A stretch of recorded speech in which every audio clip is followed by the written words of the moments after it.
La période électorale au Gabon me fait souvent rigoler, car on est souvent exposé à des contradictions de toutes sortes. Pourquoi aller si loin? Commençons d'abord par le référendum. On demande aux Gabonais de venir voter entre oui et le non. Les Gabonais ont oublié de voter la Constitution. Ceux qui aiment Oligui votent oui, et ceux qui ne l'aiment pas votent non. Finalement, la Constitution elle-même, on l'a oubliée. Le référendum était déjà une élection présidentielle. Les mêmes contradictions viennent aussi en ce qui concerne le code électoral, qui avait été longuement critiqué par certains. Avec les critiques qui se faisaient à chaque fois, nous croyions qu'elle était faite dans l'intérêt supérieur de la nation, que c'était fait au nom de la liberté individuelle, au nom de la liberté politique, au nom du patriotisme.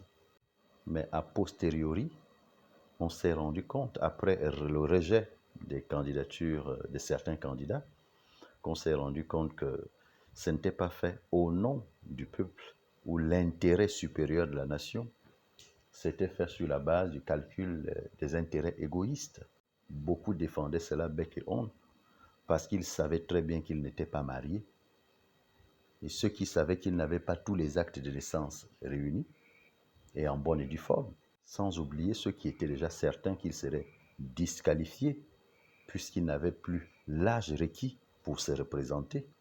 Mais ce qui était dit haut et fort, c'est que cette constitution est inique et qu'elle est antidémocratique, alors qu'il n'en était rien. C'était simplement parce que le code qui avait été fait, beaucoup se sentaient déjà disqualifiés. Il y a même ceux-là qui se sont considérés très tôt comme étant des poids lourds de l'opposition, quand bien même ils n'avaient même pas de projet de société, se focalisant sur l'argument du syndicalisme. Or, on sait très bien qu'on peut appartenir à un même syndicat sans forcément être du même bord politique. Et ce n'est pas parce que vous êtes président de mon syndicat que je voterai forcément pour vous.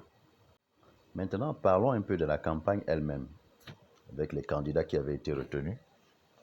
Certains s'étaient rendus compte que les Gabonais souffraient seulement le jour même de l'ouverture de la campagne présidentielle.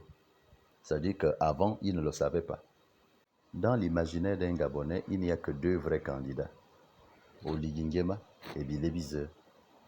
Le reste là, ce sont des candidats fabriqués par Oligui ou les candidats fabriqués par les pédégistes pour venir animer la galerie.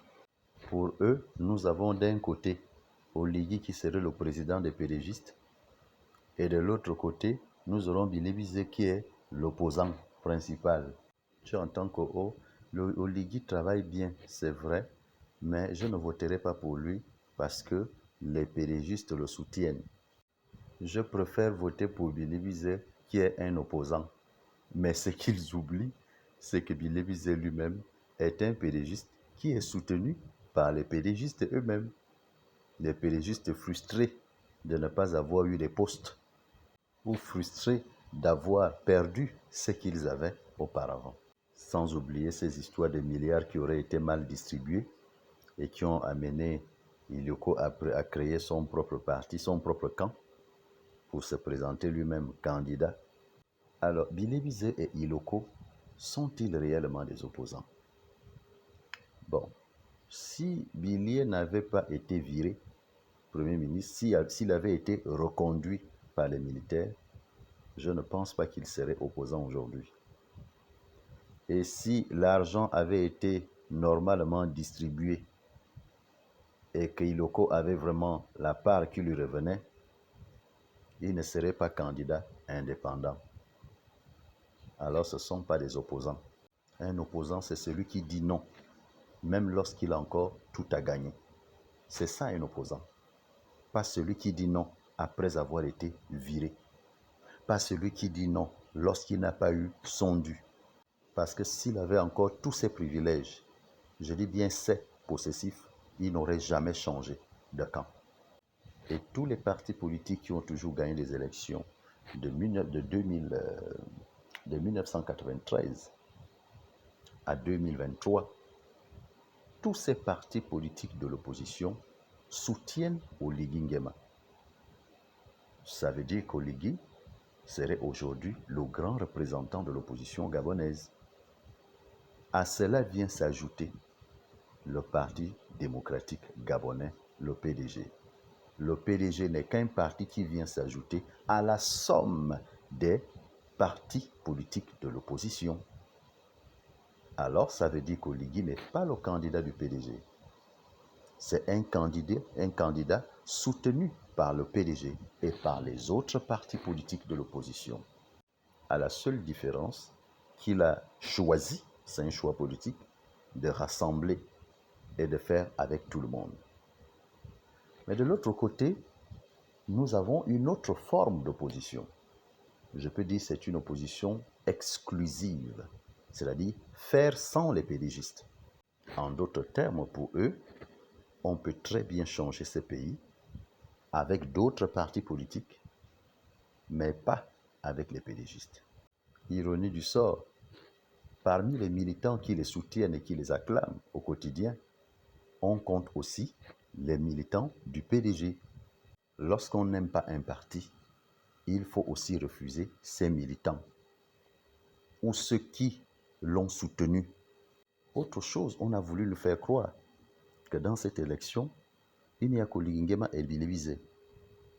Mais quand nous écoutons ce qu'on appelle les petits opposants, mais nous nous rendons compte que ce sont des vrais opposants. Parce que les idées qu'ils proposent sont des idées révolutionnaires. Ce sont des idées révolutionnaires et qui sont chiffrées et réalistes.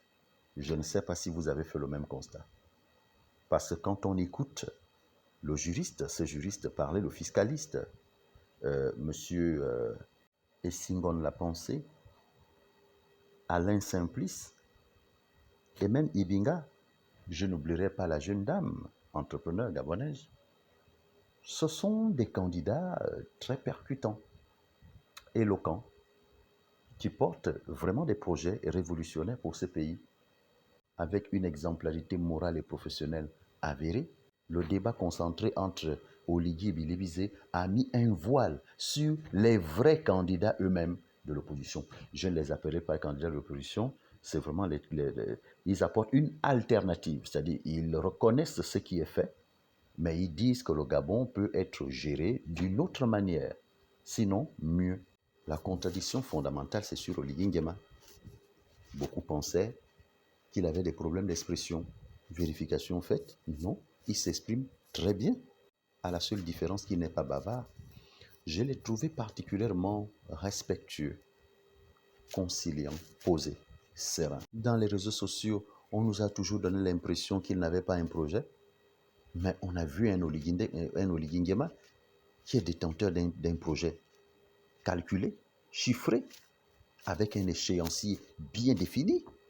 Incroyable. Oligui n'est donc pas le candidat des pédégistes. Oligui est le représentant des 98% des partis politiques de l'opposition. Et le PDG n'a fait que s'aligner. Voilà la vérité. Maintenant, le camp d'en face, avec les candidats que je vous ai cités, propose une alternative. Ce ne sont pas des opposants en tant que tels. Ils proposent une autre manière de développer le Gabon.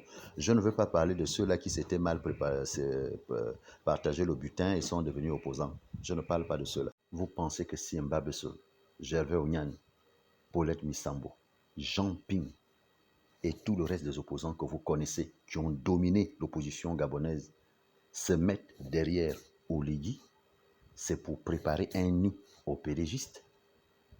Vous êtes des blagueurs. Comment quelqu'un peut vous faire croire une chose pareille? Ça n'a même pas de sens.